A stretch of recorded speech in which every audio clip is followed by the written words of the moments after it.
The Republican National Convention commencing with a surprise appearance from President Trump, accepting a second nomination for president.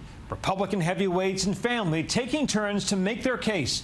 For the latest, we go to ABC's Rachel Scott reporting from Charlotte, North Carolina. Rachel.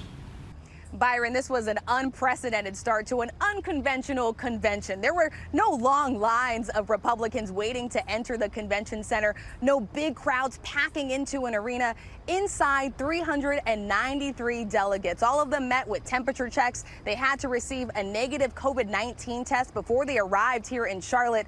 The excitement met with a wave of disappointment. GOP chairwoman Ronna McDaniel kicking off the roll call, saying that she wishes that they could have had their large-scale convention as planned. The president still trying to bring an element of surprise, making an appearance on day one. And though he promised that this week would be full of optimism, he aired his grievances, painting a dark picture of what America would look like under a Biden administration. Byron? Our thanks to Rachel. Now, more on the first night of the Republican National Convention, underway as the pandemic rages on and a country faces a racial reckoning. Here's ABC's Janae Norman.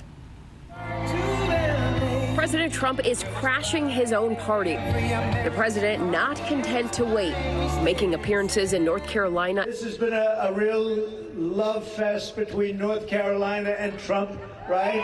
And Washington on day one of the Republican National Convention. We have 6 incredible people who were held hostage by various countries. Like the Democrats last week, most of the presentation was scaled back thanks to COVID-19. Monday night's theme, Land of Promise. From a global pandemic to the deaths of George Floyd and Breonna Taylor, 2020 has tested our nation in ways we haven't seen for decades. In much of the Democratic Party, it's now fashionable to say that America is racist.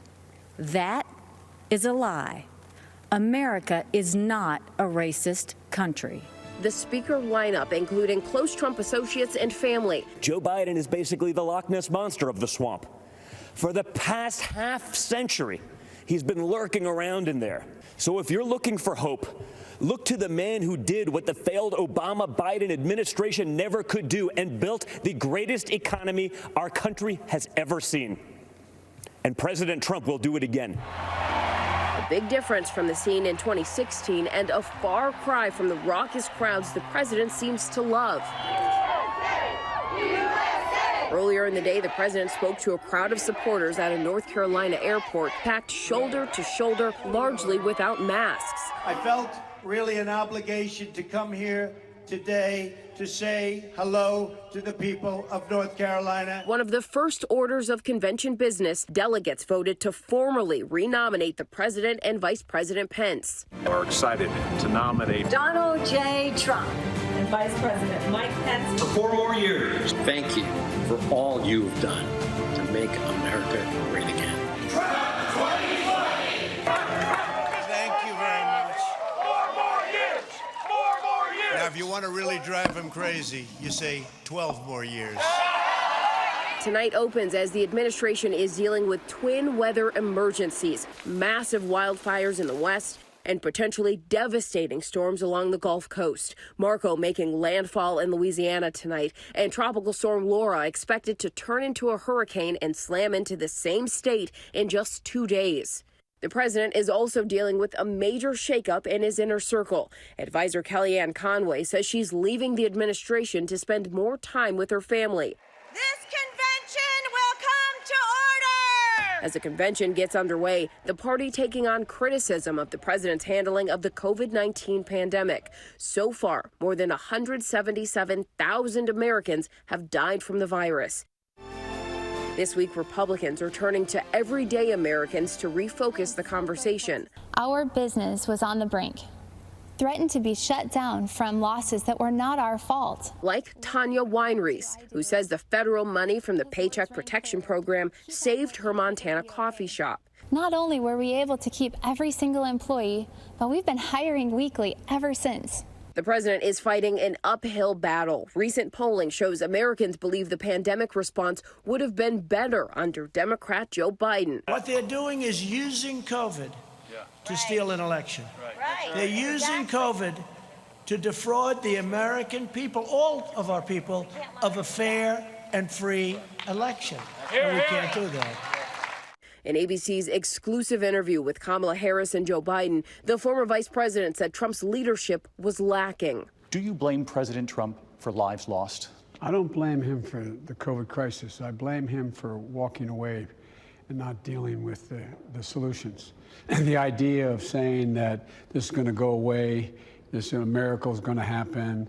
There's all talk about the crazy things about bleach and using, I mean, it's just, he hasn't listened to the scientists. Are we going to have a president in place who is paying attention to the health and the needs of the American people? Or is he going to be manipulating the American people for his personal and political gain? The Trump administration has also taken criticism over its handling of the ongoing racial reckoning across the country. Black Lives Matter! Black Lives Matter! Which sparked protests coast to coast in the aftermath of the deaths of George Floyd and Breonna Taylor. And more protests in battleground state Wisconsin, where this weekend police shot unarmed black man Jacob Blake 7 times in the back, leaving him in serious condition. The RNC choosing to reframe the discussion around law and order. Featuring Mark and Patricia McCloskey, the white St. Louis couple who brandished guns in front of their home during a Black Lives Matter march. You've seen us on your TV screens and Twitter feeds. You know that we're not the kind of people who back down. Thankfully, neither is Donald Trump. The pair now facing felony weapons charges, which President Trump has called a disgrace. So make no mistake, no matter where you live, your family will not be safe in the radical Democrats' America. The RNC also tapping Florida father Andrew Pollack, whose daughter Meadow was killed in the 2018 Parkland school massacre. I truly believe the safety of our kids depends on whether this man is reelected. I hope you'll join me in helping to make that happen. ABC spent months with Pollack back in the aftermath of the shooting for our film After Parkland. My daughter's on my shoulder all day long telling me never to quit. We're going to fix it. We're going to fix it for these people. I focus all my energy on what I could do to prevent things like this from happening again. Okay, everybody, girls, look at me. Big smiles. That's less painful when I do things like that than thinking about my daughter all the time and what could have been. The president is hoping voters will focus on his successes. Trump's America is a land of opportunity, a place of promise. This time without much of a party platform, the RNC marking a crucial moment for the president and the country. We live in a world that only wants you to believe in the bad news, racially, economically, and culturally polarizing news. The truth is, our nation's arc always bends back towards fairness. We are not fully where we want to be, but I thank God Almighty, we are not where we used to be. For Nightline, I'm Janae Norman.